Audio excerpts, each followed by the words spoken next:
Hi, welcome to Mediumship by Picasso. My name is Picasso Roberts. I want to say thank you so much for stopping in. If you're in today, you're up for a treat. And I just want to let you know that we're headed to Texas. So grab something to sip on, hunker down. And I've got somebody really cool to introduce you to. All right, everybody. I want to introduce you to my friend and colleague, Miss Jennifer Newman. She is a psychic medium in the great state of Texas. Welcome, Jennifer. Hi, thank you for having me. Absolutely. I am so excited. I got to pull you in almost seemingly sort of last minute. I'm like, all right, who's coming? Who's coming? And Spirit's like, bling, there you are. I'm excited to be here. You're a psychic medium in Texas, but you're also, I feel like an intuitive healer. Would that be correct? Yes. Okay. I don't know. They're just throwing that right in at me. And I don't remember reading that as much as the psychic medium stuff, but their Spirit's like, don't forget, she's a healer. She's a big healer. So that's really important.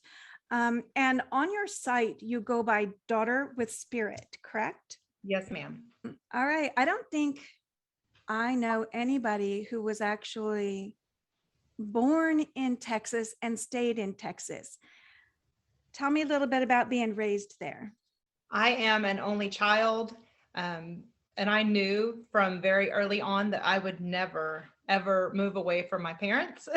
So I have just always stayed in Texas, and I actually live right across from my parents. So very, very close to them. Great. Well, and then so you don't have siblings then, you have children.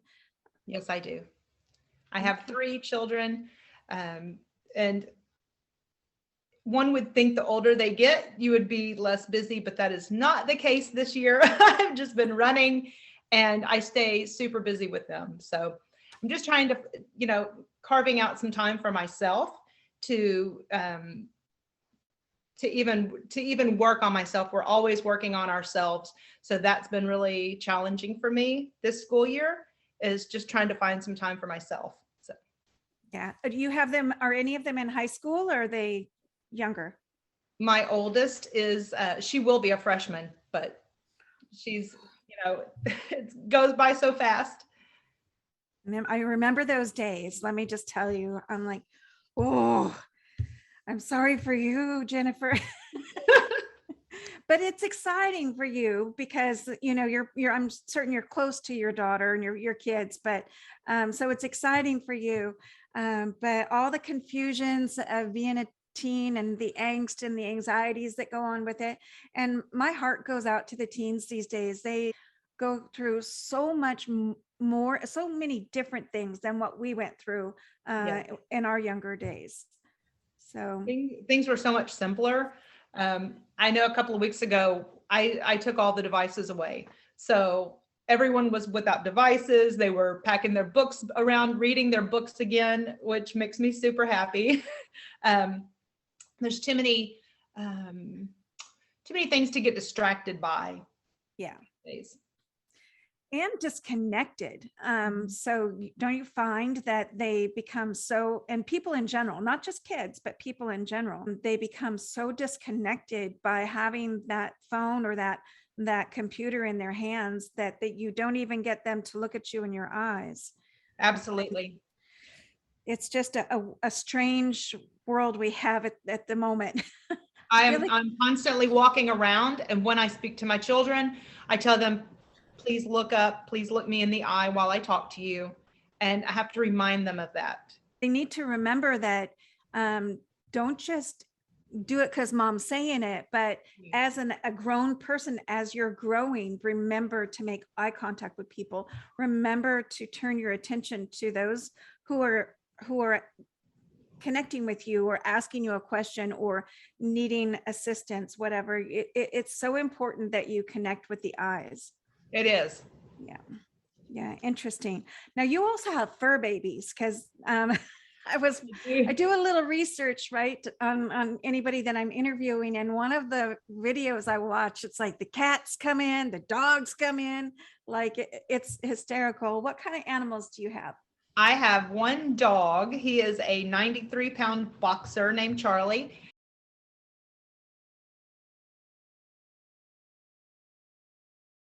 And he's going to be 9 years old, my baby. And I have 6 cats.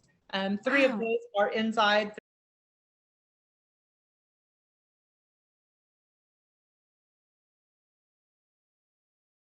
3 are outside, and 2 of my older kitties are special needs. So, oh, bless their hearts. It's a full-time job taking care of my kitty cats.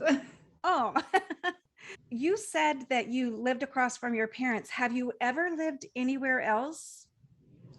Not very far, within probably 10 miles. I mean, I've always been very close to them. I find it fascinating being like, we moved 12 times by the time I was 14. And I'm not in the military. My folks were not in the military. It was just one of those poor people things. We can, it was just one of those things. Yeah. Time to move. Here's your box. Fill it up. And Wow. then out the door you go. So I always find it interesting when I come across people who are still in that same realm that they grew up in, and what beautiful roots you must have in that area. Yes. I used to joke about it. I come from a very small town, and we used to joke, everyone that I was friends with, we couldn't wait to grow up and move away. Mm-hmm. And when it came time, I was like, I can't do it. I didn't want to be far away from the people that I love. So. Yeah, no, that makes sense. Absolutely. That makes sense. And how has the family adjusted to what you do for a living? I don't really think that there's any difference from when I started my business. I have always seen and heard spirit ever since I can remember. So when my children were younger, I would always tell them, if you hear or see anything, let me know. And I would bring it up every once in a while and ask them, hey, have you seen anything? And because growing up as a child, I was very, I'll say scarred. Very, very scared. I had so many things happen to me when I was a kid that, seeing spirit, hearing spirit, feelings, knowing things that for years I would have panic attacks. Really? Wow. Really, I ended up in the hospital in my 20s because spirit was just bombarding me and I didn't know how to control it. So they know, hey, when I'm doing a reading, when you're home, you have to be quiet and everything is, business is normal. As soon as I'm done, we go back to our loud household. Chaos and crashing and all of that's okay after. So that was actually going to be one of my, one of my first questions is, what was one of your first experiences with spirit? One of my first, and I believe that this is a past life memory, but probably when I was 3 or 4 years old, starting when I was 3 or 4, I would tell my grandma and my cousins, I would ask them, where is the man that lived in this house? Like at my grandmother's, she lived just a few miles away and I was there almost every day. And I have this memory of this house being on her property. And my dad, who is my dad now, he took me there when I was little. And I remember the desk and the man and the feather pen that he was writing with. I didn't know how to describe what he looked like. So I always said he kind of looked like Santa Claus. He had the white hair, a white beard. And so I got made fun of that. I still to this day get made fun of. My cousins will tell me, hey, you remember when Santa Claus used to live over here? But I know in my heart, I can still remember it to this day and where the house would have been. There are no records that I can find, but I've always been fascinated too. Growing up with past life regression, I still regress myself. So that's really my very earliest memory. I remember smelling pipe smoke at my grandma's once when I was very small. And no one there, no one smoked a pipe, but I knew that very distinct smell. So yeah, lots of strange things happened at my grandma's house. Man, I'm so jealous. That is so cool. I didn't get started until much, much later in life. I mean, not cool because it scared you, some of those things, but what cool experiences that they got with you so early on. And it's like, hello, Jennifer, remember this? Yes. I think that's just amazing, just absolutely amazing. Now you got, at 12 years old, I read, I think it was on your website, that you picked up your first tarot deck. Is that correct? Yes, I did. I have always been fascinated. I guess when I was 10, 11, 12 years old, fascinated with tarot cards. Did not know how to read them until the last maybe 3 or 4 years ago. I really started practicing, but I didn't know why I would want tarot cards. I made my own runes when I was, before 20, on glass marbles. I was studying all of these things, and a few years ago, I found out that part of my family is from Czechoslovakia, and I have the ship manifesto. And one of my great aunts, her occupation was tarot card reader.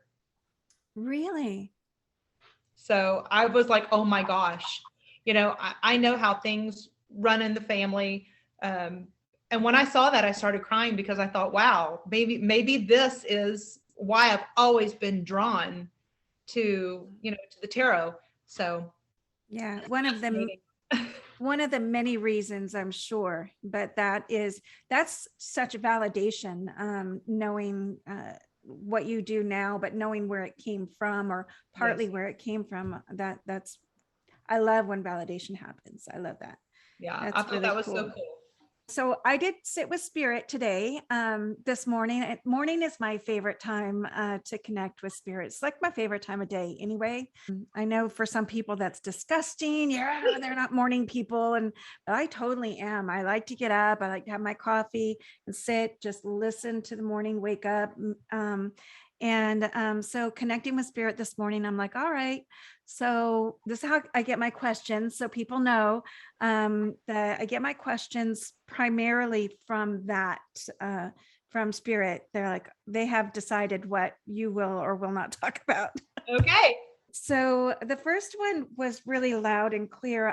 What defines you?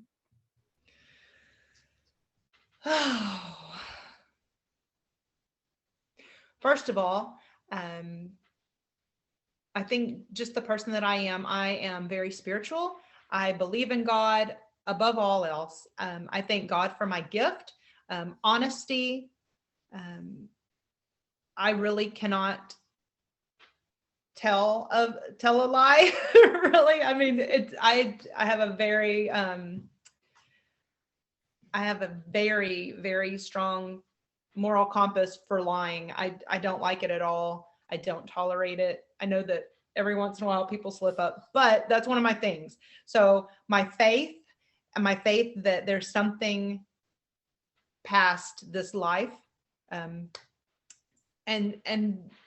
even being, I think I have less fear of death that I do this, because I don't exactly know everything. I don't know exactly what all the afterlife entails, but I know that I've seen things move in midair, and I know that someone is moving them, and all of the other things that have happened to me, that I know absolutely without a doubt that there's something else. And that pushes me forward. Yeah, it sounds like faith is the strongest thing for you. For me, if you don't have faith in something, then you're just kind of like, I don't know, barely getting along. Yeah, to me, there really is no point without faith. Some kind of faith is faith in, I don't care if you believe in it. It doesn't matter if you believe in a pet rock is your higher power. It doesn't matter. Something. All right. So your business is called Daughter with Spirit. How did you come by Daughter with Spirit? I was actually given that name by a friend and colleague. When I knew that I wanted to do this on a professional level, I was sitting there and we were having a little powwow and I thought, oh, I don't even know how to make a business Facebook page, or I don't know how to do this. And what would I call myself? And she said, well, Daughter with Spirit came to me. And I said, wow, I love that. And for me, it's twofold.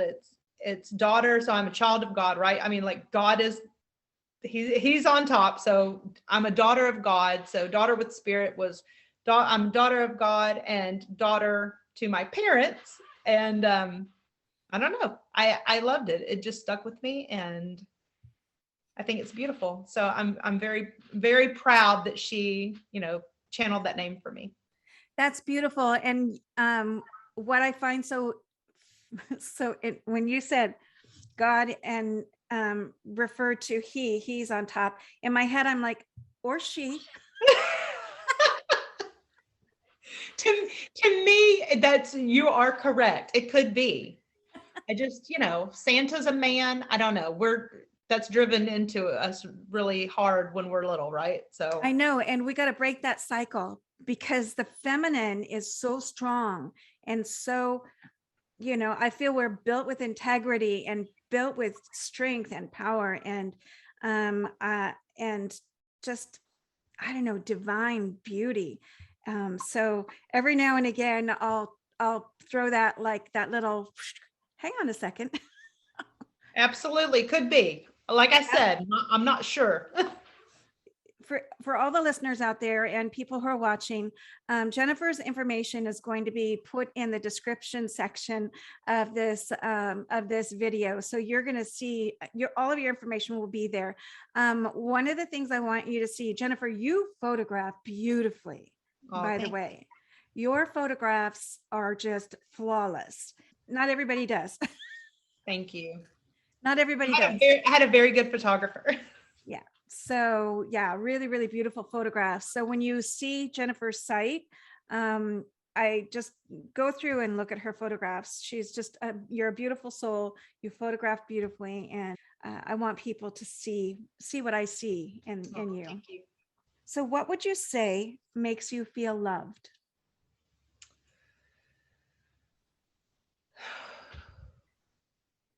My friends and family, absolutely, having someone to talk to and just staying connected.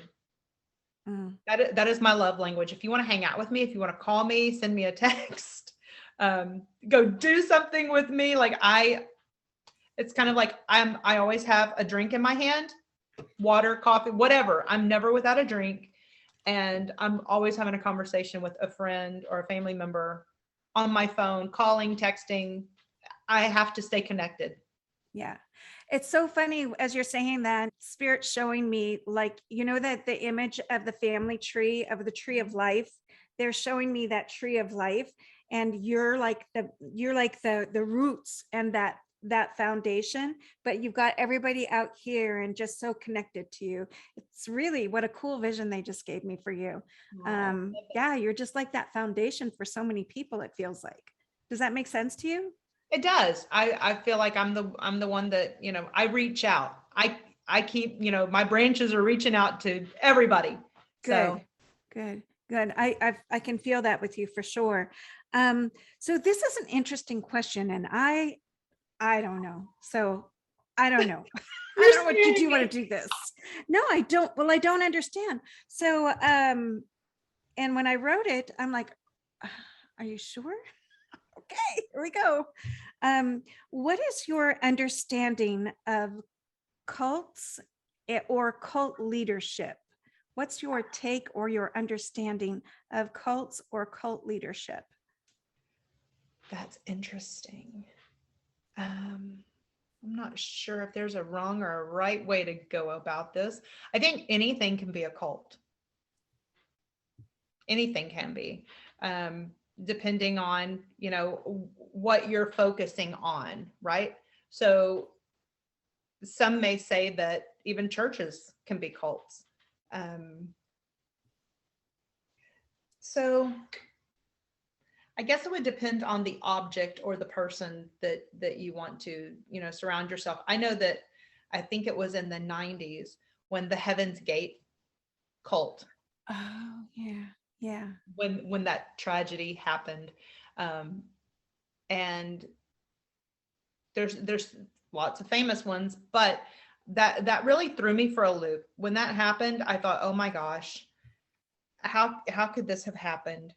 And on their website, you could order a VHS tape. So of course, me and my mom, we were like, what? And this, the internet was new, but I got on, I ordered the tape and we watched it. And it was absolutely so far from anything that I think I would ever get into.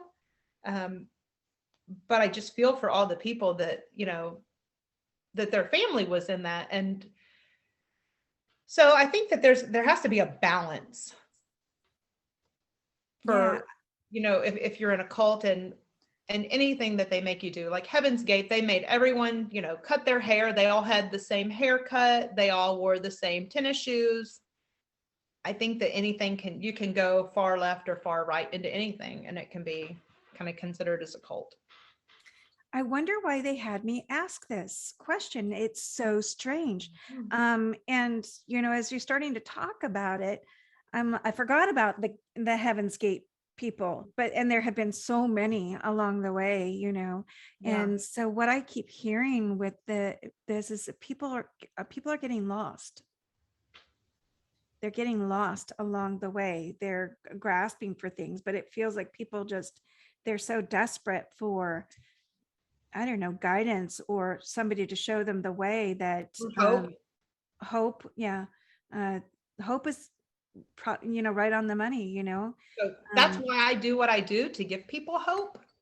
Right. I even say that on my website, to give people hope, and just so that that this is not the end. I don't look forward to fast forwarding through my through my timeline. Like I'm good where I'm at. I want to take it slow. But I just want to know that there is something after this. I'm not in a hurry to get there and find out, but I have hope and faith that there's something after this.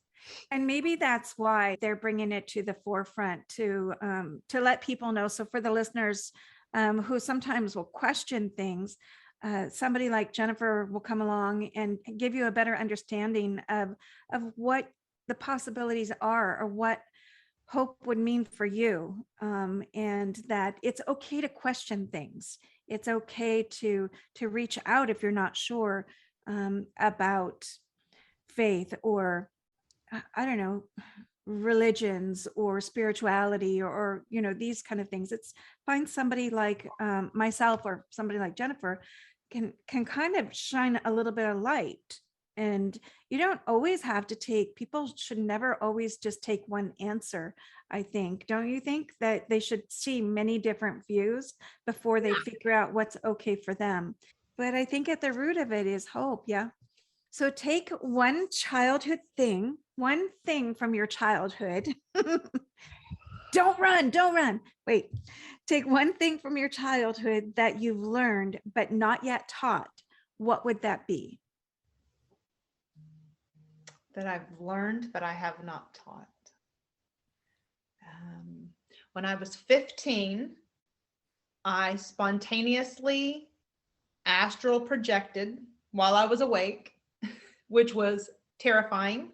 And then after it happened to me, I figured out what it was.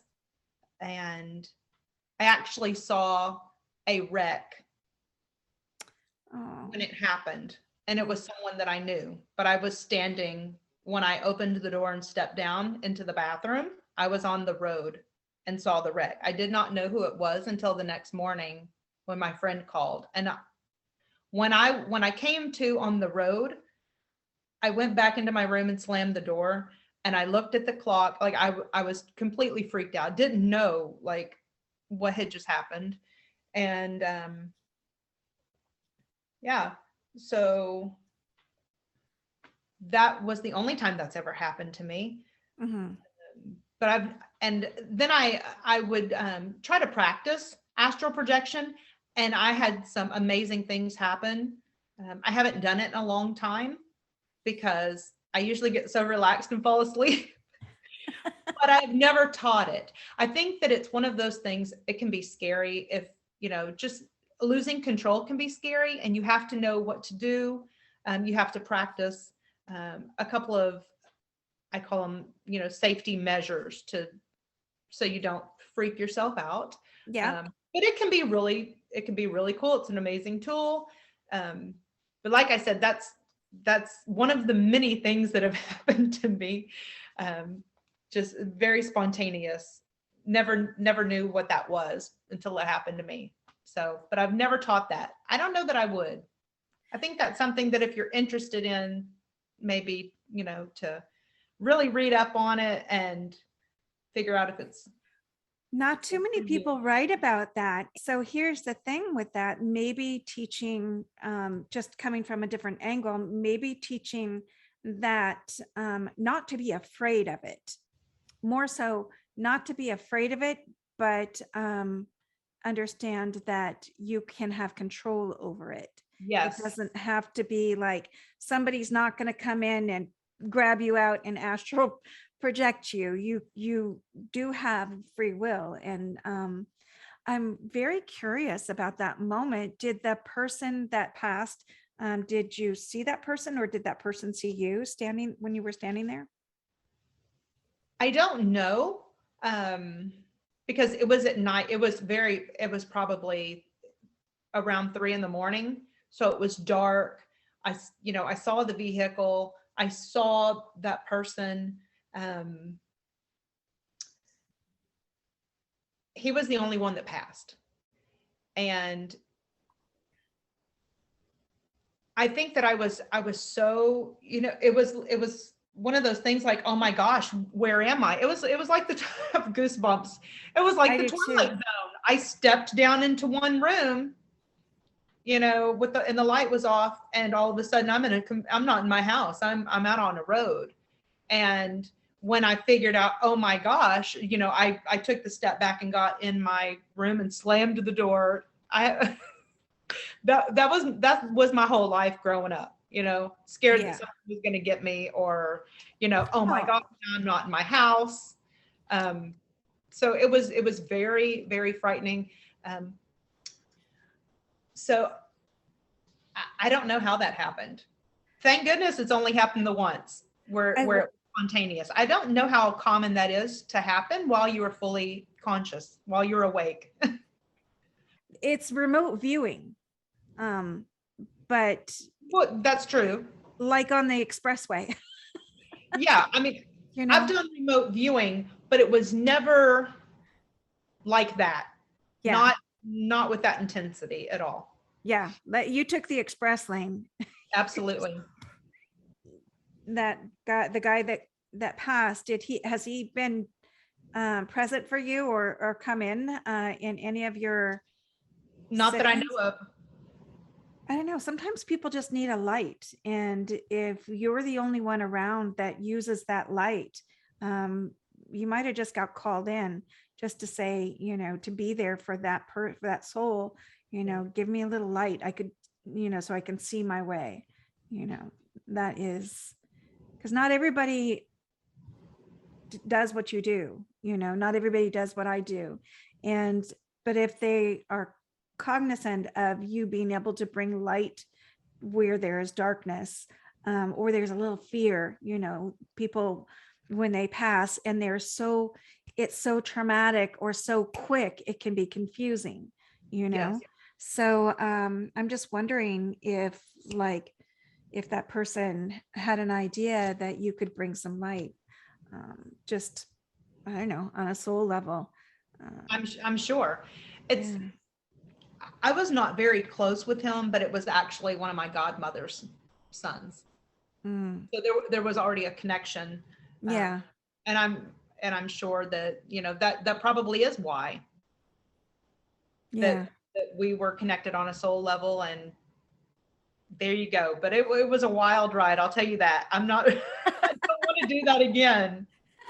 In Texas, there are a lot of different Native American tribes, well, all over our nation for sure. There are so many that are disappearing, and that's just breaks my heart. For some reason, Spirit brought up the Sioux Nation. Do you know anything about or have any connection, or what would it mean to you, the Sioux Nation? Not positive.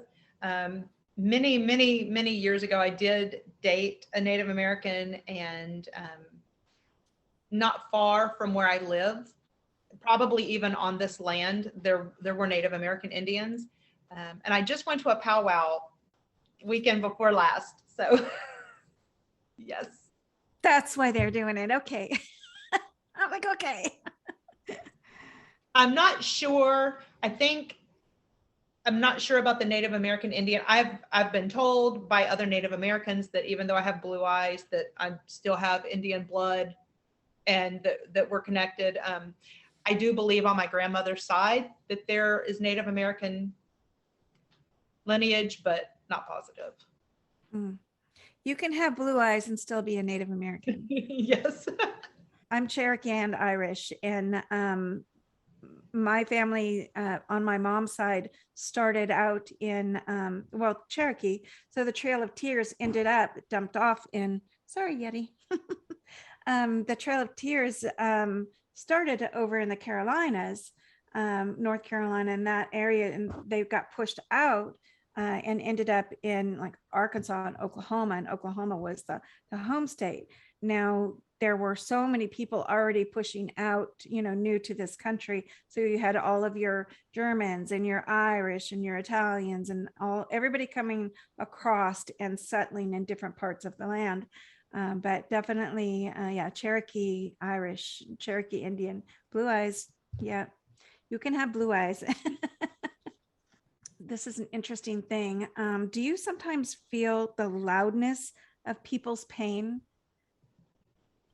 And then if you do you know what I mean? The loud, like when people are in pain or dealing with really intense emotion, it can be, as an empath, it can be very, very intense and very loud to all of your senses. Do you understand what I mean?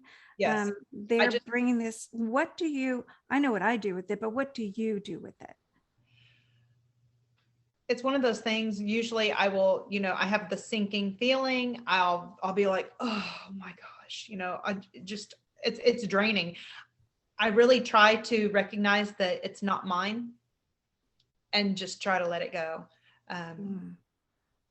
I say so many prayers for people because it's really hard.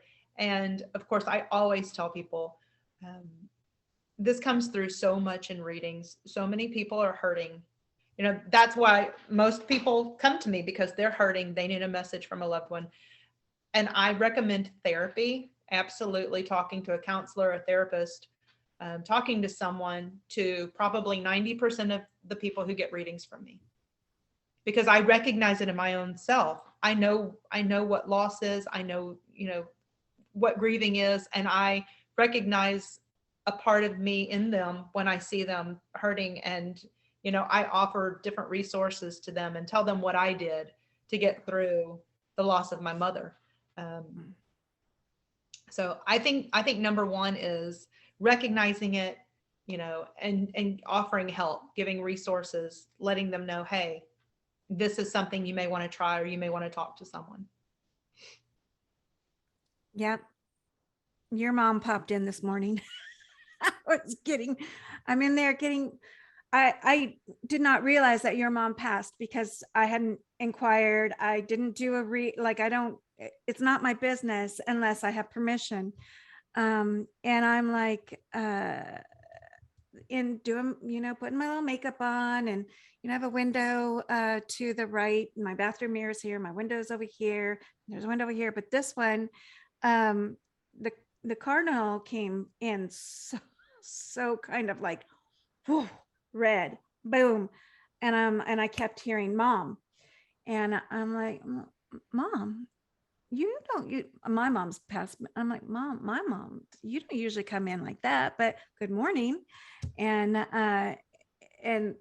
I'm like, well, what the, I didn't put it together until you just said I was like, oh, it wasn't my mom. It was your mom then. It was like, okay, all right. I mean, I don't know how your mom shows herself, but that was the brightest cardinal I've seen in probably since I started doing this stuff. Wow. Yeah, it was really pretty. Oh, by the way, one of the things that has most impressed me about your website is that resource page that you have that lists all of the available phone numbers and links to help, to hotlines for people who are dealing with grief, or veterans who are dealing with PTSD, to domestic violence, all of these resources that you put right there for people to just access. But you have put it so clearly and so accessibly, like it's right there for people to go down and read. Oh, I didn't know that was available, or I didn't know this was available. I didn't know somebody had a phone number or a call line for, all these different things. So thank you for doing that. Well, I cannot take credit for that. Someone shared that with me, but I thought, oh my gosh, like when I made my resources page, I had no idea that all of that was available too. Well, so it's amazing. So, and I'm always adding, trying to add new things. yeah. One of the things that I wanted to throw this out is grief share. And this is put on only by churches. You can go to Grief Share, Google it. But that also helped me. So, and one of the things that I found really nice was that not everyone had actually had a physical loss. Some people were actually going through loss, like if they had a parent with Alzheimer's, or someone was really, really ill, they were already going to Grief Share. And that was a really wonderful resource for me. Some people don't want to talk to a therapist, but Grief Share, you're able to be in a group setting and just talking, working out your feelings was amazing for me. That's important. Even actually just being able to say something out loud is part of the healing process. And it doesn't necessarily have to be somebody that has passed. It can be somebody that you've lost the relationship with. Yes. That person. You've lost the relationship with a loved one, with Alzheimer's or with dementia. That's a huge, huge issue, because they don't remember who you are. And so it's gone. That's gone. That part's gone, but the soul still exists. Yes. So there's something to be learned there. So that's really, really important. Yeah. I'm actually getting ready to throw a class together, not a class so much as an event about grief and about that soul connection and how to maneuver through it. I think it's really, really important. People don't know what to do with that kind of pain. So absolutely. That's what I told my friend the other day, where, you're born and you're taught to do all these things, but nobody teaches you how to get to the other end of life. And that's something that I'm not sure, shamanism deals with, the act of passing and what you're going to do and get you ready for it. That's a whole other story.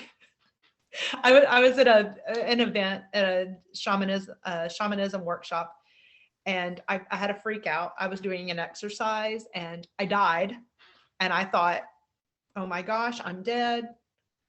Who's going to talk for me? And when I finally came out of it, I told the teacher, I'm like, oh my gosh, I died. And I told him all the things that happened. And he's like, well, that's what this is. It's preparing you for death. And so I was like, oh, okay, all these workshops I've taken, I didn't realize that.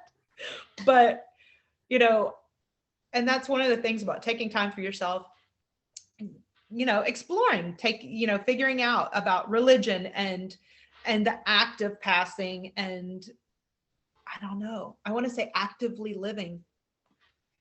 Yeah, actively living. That's a good term, actively living. Yeah, I like that.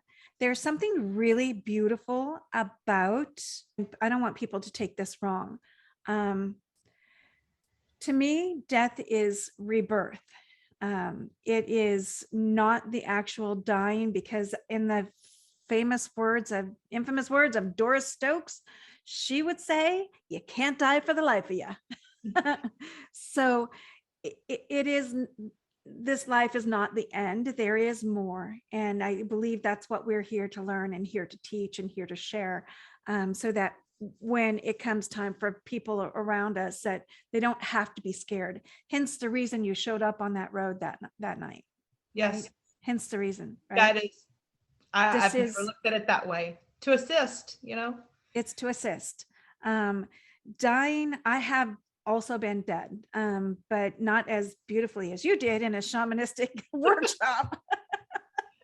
It's something much more chaotic happened, but in that process, God took my pain away.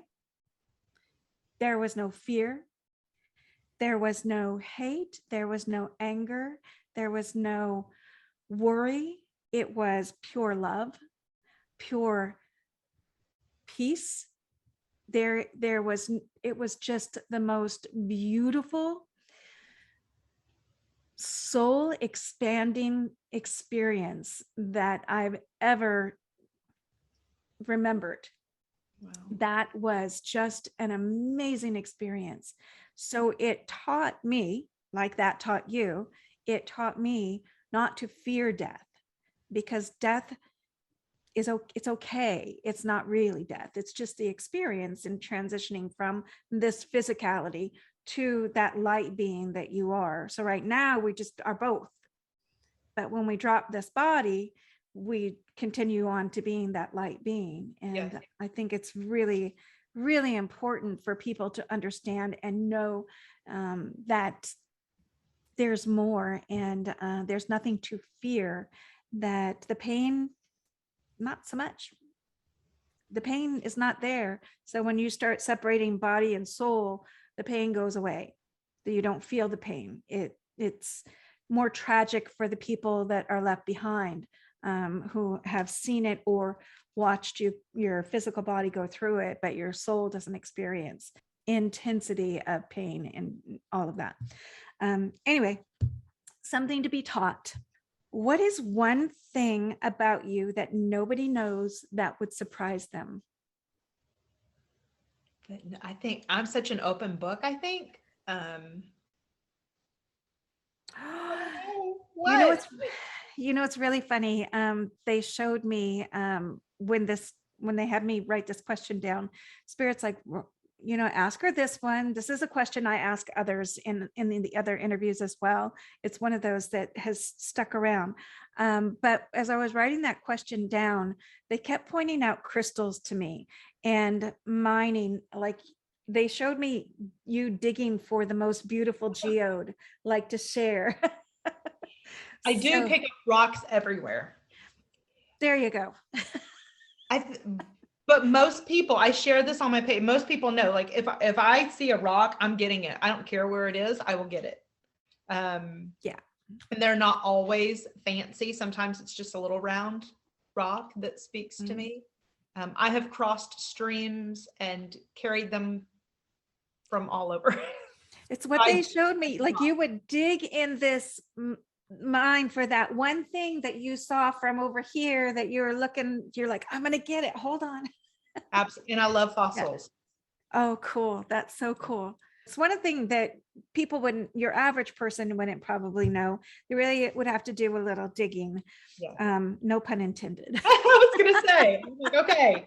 Now I love, anytime we go to another state, I'm like, or even in Texas, there's a place in Mineral Wells, and fossils, they're small, but they're just on top of the ground in this big quarry, and you can just go and get fossils. So yeah. It was amazing. I'm in heaven when I'm looking for rocks or fossils. That makes me happy. Do you also find the arrowheads? I have only ever found one arrowhead, and then I lost it. Wasn't meant to be. It was not meant to be. Yeah. Didn't belong to you. Okay, cool. So who's been your greatest support on the spirit side? I would say my mama's daddy. I never knew him. He passed when she was a teenager, but ever since I was a little kid, I grew up without a grandpa, and I would go and talk to him, and he would, over the years, he's done some amazing things. It's not every year, but it's either on his birthday or the day he passed. Usually on his birthday, something will happen, and that freaks me out. And I'm like, oh wow, I used to go and talk to him all the time. I grew up talking to him at the cemetery. That's how I was raised. Never knowing him, but still have a very strong connection to him. Spirit wanted me to ask you about your third eye, and they actually, when I was writing, they kept tapping, tap here, tap here. Have her talk about what it means to work from here. Do you understand that? I do. I think it's just something that happens. My third eye, and then also this is when I really started practicing, even before I opened my business and started giving paid readings, when I would go to church, my crown chakra would open wide when I was saying my prayers. My third eye. And when I ask other people, I'm like, hey, do you get this feeling too? Do you know what I'm talking about? And you know where the energy does this, like you can feel like you have your energy and where it goes in and out, and you can feel just like someone's touching you, you can feel your energy being manipulated. And I always felt like, wow, I have a direct phone line to God because everything's open. I can feel it, reaching up to him, and he can hear, and it's just awesome and so special. And of course, not every reading is as phenomenal as some. Some are, you state the facts, you give the message, but some are just so mind-blowing and just on a deeper level. So I to me, that's what that's about. Just knowing things. Yeah, that's what I think. But some people, obviously you're going to have a connection with some more than others. Some people you'll have a really deeper connection with that come to you for a reading. Yeah. Oh no, for sure. It's interesting. Do you feel, when you feel that, and I know the energy you're talking about and how it kind of woo, just kind of, you could feel it push out. And when you're pushing, helping to expand your energy to be able to blend with spirit better. Do you also feel that extra here? Mm-hmm. Yeah. A lot. And one of the things that I always do too, I always have peppermint oil, and I always put it on my third eye. I don't know what it does, but I put it right there. Now, is it up or is it down? Is it up or does it matter? I just put it right in the middle. Yeah. Do not put that peppermint oil in your eye, in your other eyes. I will not put it in my other eye. So people, be careful if you do that. Be very careful. I'm a trained professional with peppermint oil. Me too. I use so much peppermint oil.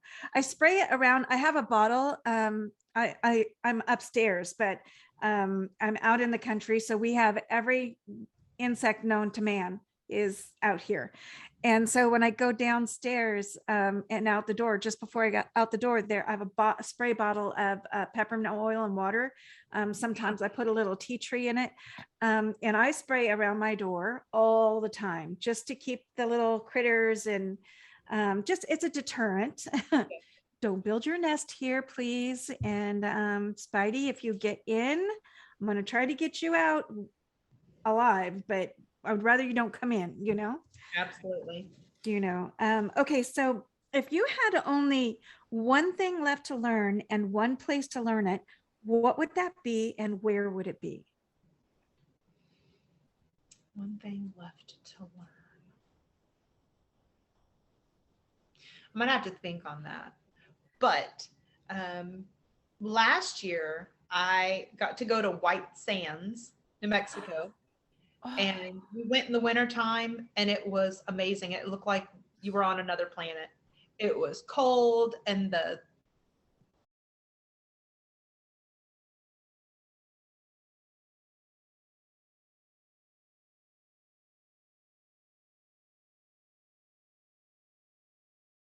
silica or, it's not really sand. I think it's gypsum. But it felt so different. And we were in a kind of a secluded part. So it was just me and my family. We laid there for hours with the sun on us, made snow angels in the sand, just sat there and just tuned everything out. And it was so peaceful. And I want to go back so bad, so bad. I want to go in the winter. I think it'll be too hot in the summer, but I want to go again. I actually have some family that told me they grew up in that area, and they said, if you go on if you can go on a full moon, it's amazing. And so that would be something too. I think that would be the place. And what would I learn? I don't know. I think it would be a great place to maybe astral project, or Wouldn't it though? I felt safe, and it just really is like no place I've ever seen. To me, it was like walking on the moon. It was just so phenomenal. So I've seen pictures, and it looks otherworldly, and it gives you that just by looking at the picture, you kind of put yourself there, and it does feel like it's not from here, that it's from somewhere else. And I imagine what it would be like to sit under the stars in that place, how beautiful.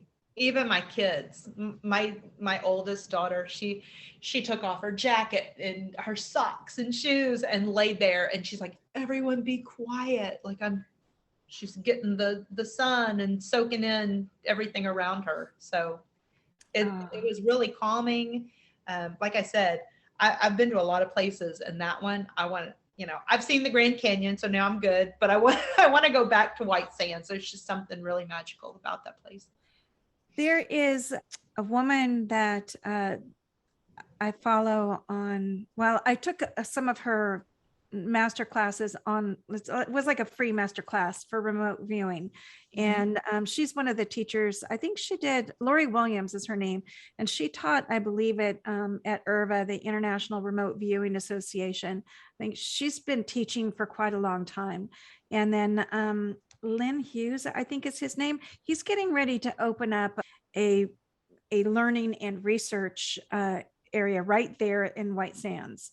And how cool would that be, to be able to go there for classes and experience that energy and and view, like, not to be nosy on people, but to view what you're being taught to view, and in a way that you feel safe. Yeah, so for people who don't know, remote viewing is a way to, let's see, describe it correctly here. It's a way to put yourself, project yourself, not in your body, but out of your body to an area of interest. Oftentimes it's used to help find missing people, to help understand crime scenes. It's also used to locate deceased people. Back in the 60s, our government was using it because the Russians were using it. And pretty sure that's still a thing. Pretty sure. Oh yeah, they're definitely still. It's just more out in the open now. It was very secretive back in the 60s. There's a really interesting movie called Third Eye Spies, and it's kind of gives you how it sort of started out and all of that. But yeah, our government definitely uses that. There are corporations that use it. There are people who use it for good, and there are people who use it for bad. I really believe that it's all about intention. I initially wanted to learn it to help find missing people and to help investigate crime scenes. What bird do you connect with the most in your area of Texas? What do you? And then I'll tell you what came up. Probably a cardinal, or I don't know. I live out in the country, so I have a lot of birds. But it's funny that you asked, because this morning when I was changing before our interview, I heard this bird call, and I thought it was very distinct. It was like when someone can't whistle good, so they're blowing air, but then it was a call and it kept repeating. And I finally spotted this little bird out on my bathroom window ledge. And I don't know what kind of bird it is. I know they're common. It's small, little white and brown bird. It was just weird because it was kind of sitting there calling. It just kept on calling. And so I love birds. I'm I'm a feather freak. Whenever I find my feathers, I keep my feathers. But I thought, well, that's odd that bird is sitting there calling. It was, Yeah. Yeah. So I've always believed there's a reason for everything. Of course, I'm sure you do too. Yeah. Do you have wild turkeys in your area also? We do. Okay. Because they also were bringing up the wild turkey this morning. So I'm not sure. And not the drink for you guys who are listening. The turkey feather. Yeah. Okay. Turkey feathers. I usually don't see them. I don't know how many really are around, but I know that we do have them. Okay. You have to look up the meaning behind the wild turkey. First, well, or turkey in general, but yeah, because I was writing that, I'm like, that was before I wrote that before I saw the cardinal. And so I have to interject because it's coming to me. So when I was a kid, my mama bought a big plastic, this was like early 80s, probably, a big plastic platter, and it has a turkey printed on it.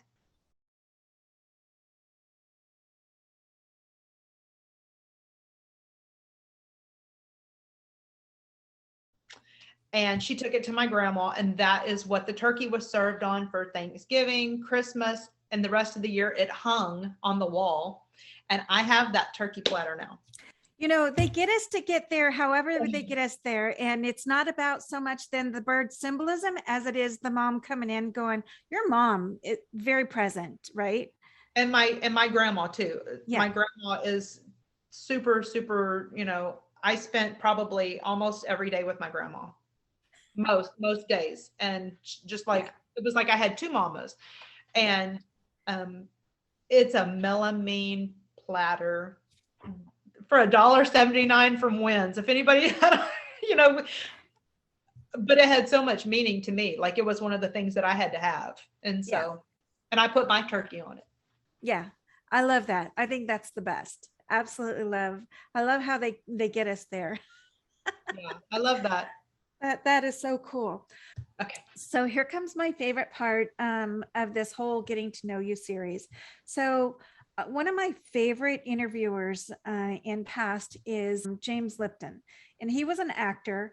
And in the later part of his years, he had this show called Inside the Actor's Studio. So I'm a big movie person, so I always loved watching the actors being interviewed. And I think it was at Pace College.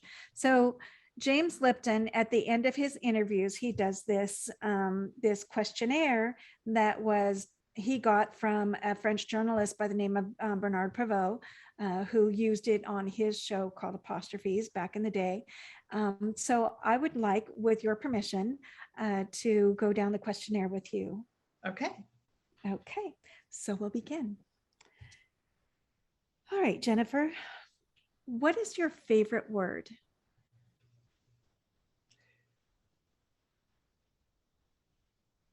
I would have to say the F word. Say it. Fuck. What is your least favorite word? Hate. What turns you on?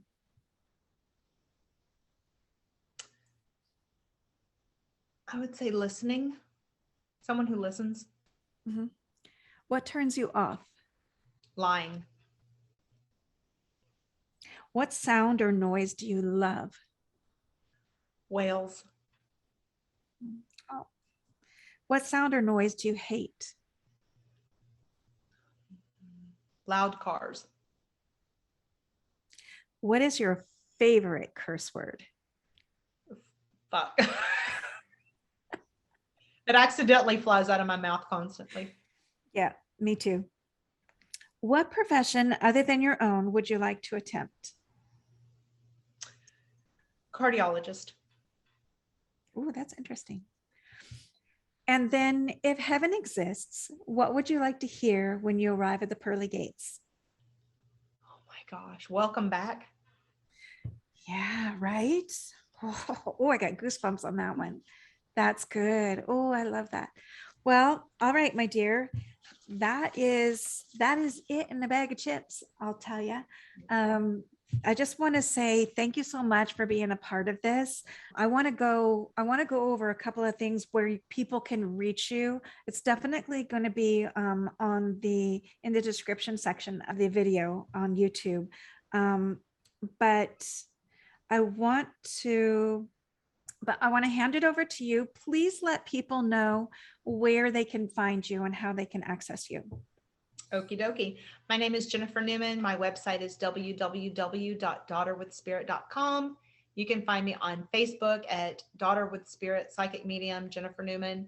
I am on Instagram, YouTube, and TikTok, all on if you search Daughter with Spirit. So you have your website, you got Facebook, you have Instagram, you have YouTube, you have TikTok, and I found you on this thing called Zalby. It's crazy. I don't know. I never heard of it before, but it's there. So look it up. And Google Maps. If you type me into Google Maps, You come up on Google Maps. I do. That is having a presence for sure. Okay. And one other thing I want to let people know real quick is that when you go on to Jennifer's site, she actually has a shop. So you can look at what she's got going on in her shop. She's got headache rollers. So if you tend to get headaches, you've got a spray, like a smudge spray that people can use. And I'm assuming for people who can't do the burning part. I love it. Actually, when I do house clearings, I love to use the smudge spray, just because with animals, and if they're small kids, some people don't like the smell of sage. So I have some really great smudge sprays that work just as well, I think, in cleansing. I spray it on me because we need to sage ourselves. We have so much negative or funky Heavy. dirty energy around us. So yeah, heavy. So I like it for myself. Yeah. Oh, fantastic. Well, listen, so everybody make sure that you pay a visit to Jennifer's website for sure. So you can kind of check that out. You'll definitely, all you have to do if you come onto this YouTube channel, the link will be there. So you can just click on the link and go right over to her site if you want, or you can bring it up on your own. Daughter with Spirit is the name of the website. And for me, you can, if you want to book a reading with me, you can check me out on mediumshipbypicasso.com. I am on Facebook, Mediumship by Picasso, although I am slowly wheedling myself off of the Facebook stuff. Anyway, you can catch me there. You can catch my events on there. I have an event coming up in Port St. Lucie at the it's called the Spirit Fest event, and it's going to be Saturday and Sunday, the 15th and 16th. Saturday opens at 10 and we shut down at 6. On Sunday, it opens at 10. We shut down at 5:30. I'll be doing mini readings there. That'll be psychic work, mediumship work, or mini soul chart readings. If you want to know more about that, you could check that out on my website. And the address for that location is also on my website, and it's on the Facebook page as well. So come out and see me in Port St. Lucie, or book me for a party or private reading. Just reach out and support your local readers, authors, healers. We do all of that stuff, and we do it for a reason, and we do it to help others. We're here to give back, and that's all part of what we are. So Jennifer, thank you again so much for being here and taking the time. I appreciate it. And everybody, be good. Don't get in trouble. Yeah, be good. Thank you so much for having me.